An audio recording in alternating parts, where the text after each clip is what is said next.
everybody, it's Tiana. So I just finished packaging orders and I showed you guys glimpses of a new craft hobby that I picked up. So yesterday I was just really not wanting to work. I was just needing to get creative for a day, and candle making is a fun creative hobby, but sometimes I just want to not make the candles.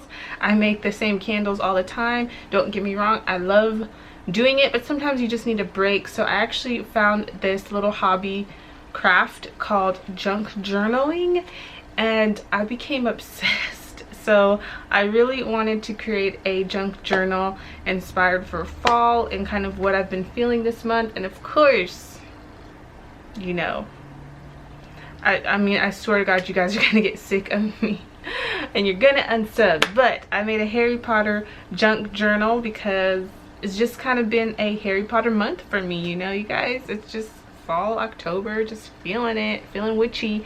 So I had so much fun making this, and it is actually one signature of the journal. So I do plan on making, I don't know how many signatures. So a signature is like a section of a book, and this is one section.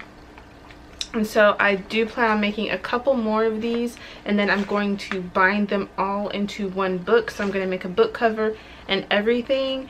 And I had so much fun doing this, you guys. It's so gorgeous. I just keep flipping through it. I love paper.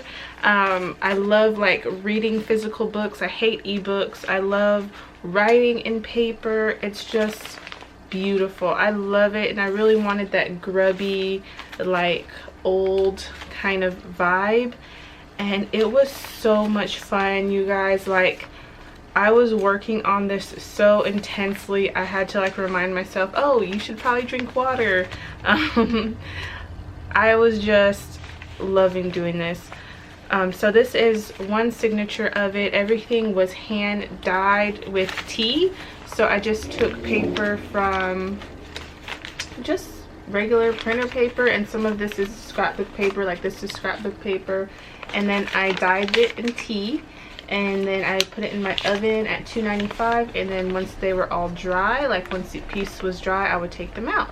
So that is all of the paper. I wanted it to look very ancient and just old, so it's all dyed. And then some of these pieces I bought like digital kits from Etsy. So this was like a digital kit. All of these little envelopes and things were a digital kit that I got from Etsy, and I just downloaded it and printed it off. And some things were just free things that I found on the internet that I just printed off. Like this here, which you saw was the Hogwarts Castle. I printed that off. And this page is the sorting. I have an idea for this. I'm just not quite done with that page. And this is just gorgeous. You can write in it. I don't know what I want to write in it. But I also stitched a little notebook in the back. You can see I stitched this on my sewing machine, and then I stitched a small notebook in the back. And oh my gosh, I love this paper, you guys. I just love feeling the paper. And excuse my nails, I have not repainted them.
Hey everybody, so today is another batching day for me. I'm just batching candles today, and it's Wednesday, and I have some things to take care of as far as Amazon FBA.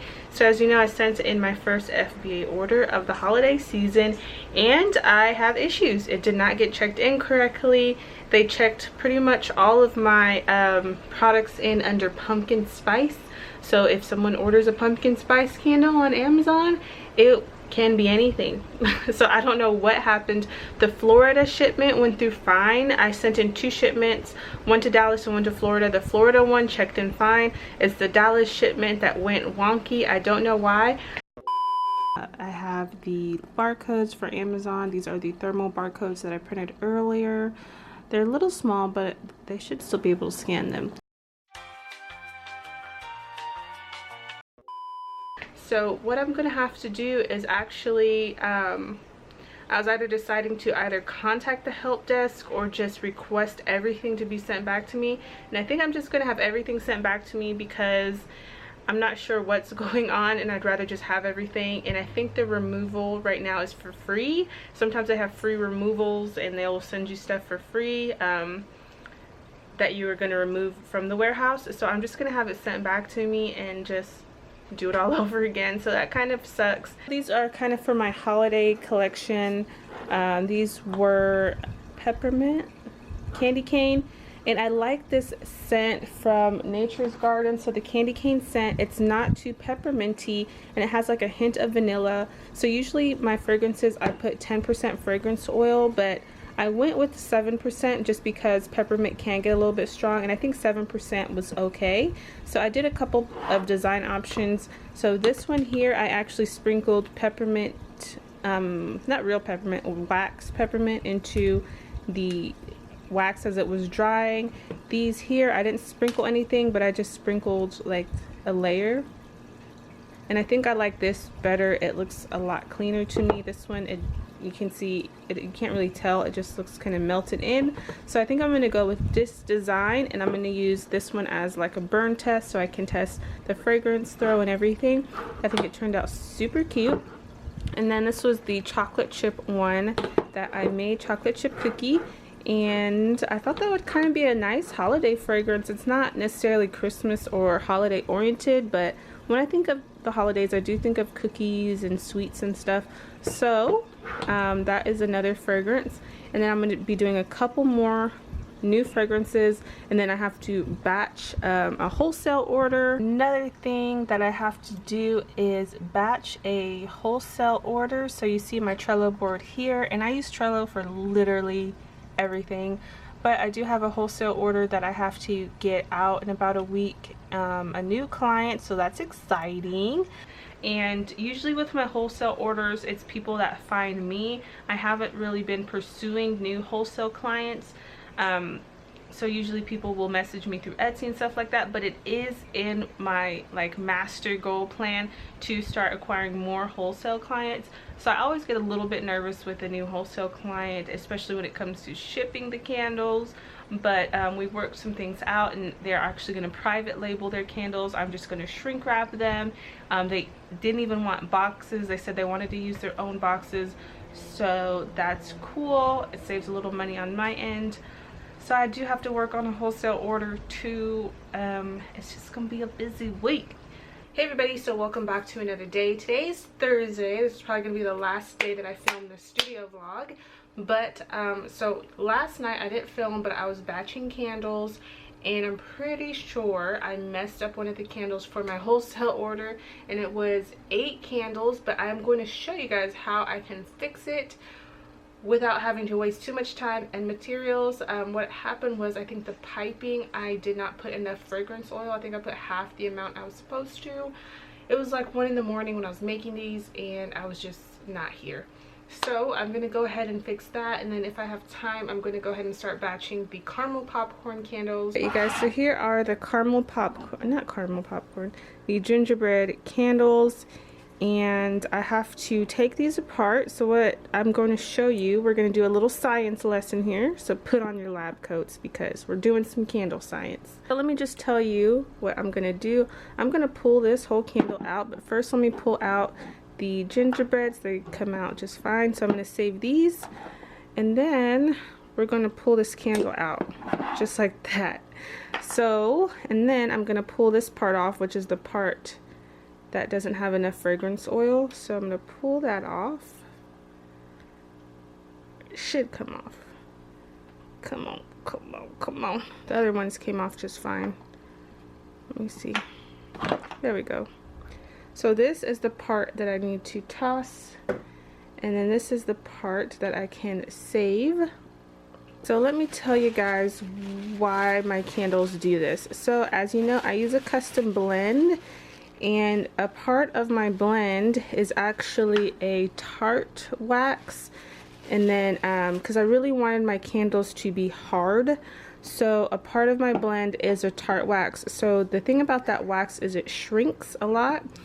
And this is so not, according to my candle forefathers, we are supposed to have really good glass adhesion on our candles so that the wax doesn't do this. Like, this is something you actually don't want your candles to do.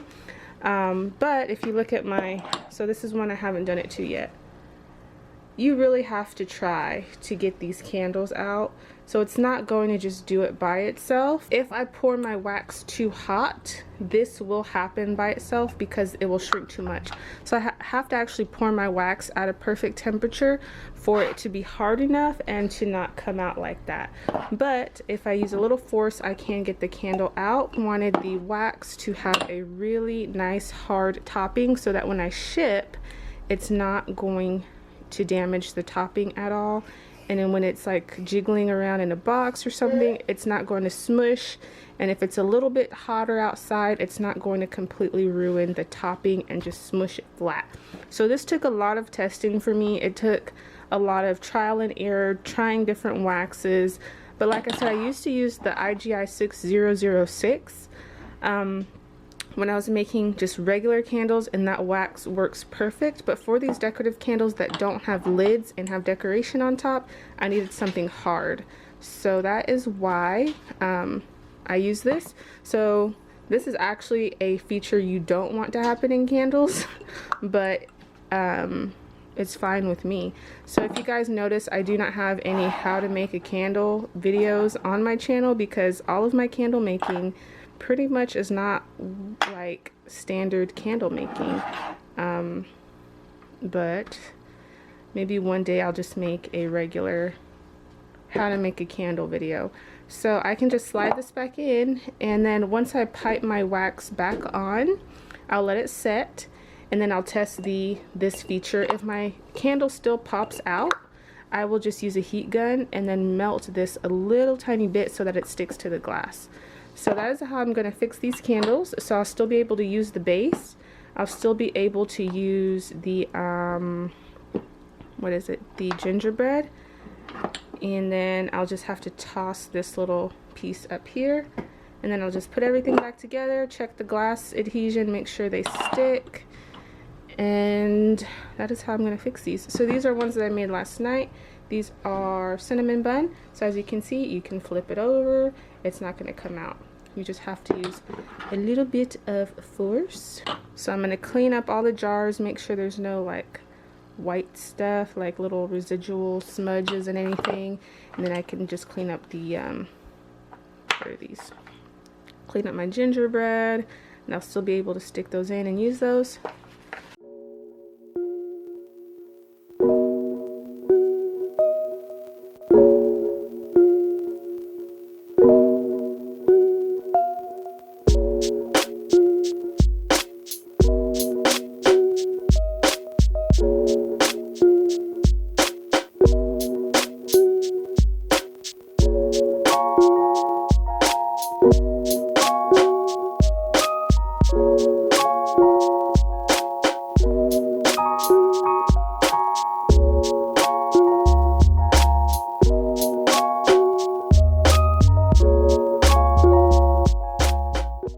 everybody. So it's Friday and we have now come to the end of the studio vlog. So this morning I spent some time getting information ready for video number 2 of the Amazon Handmade series. You guys really did like video number 1, so I want to bring as much information as possible to you guys because it's really hard to find information on Amazon Handmade, like about the platform. So I'm hoping to kind of get you guys as much information that I know. So I'm actually going to start filming video number 2. My son is taking his nap. He was sick last night, so we had to deal with that. But yeah, I am going to film video 2, and thank you guys so much for 1,000 subscribers. You know, I've had like this YouTube thing on and off since 2012. My content was a lot different back then. I've done pretty much anything under the sun, and I just always knew that I liked the concept of YouTube, but I never knew exactly what I wanted to bring to YouTube. So this channel has been a lot of fun. I've really been enjoying uploading, and it's really been an amazing part of my business. But thank you guys for 1,000, and yes, until next time you guys, bye.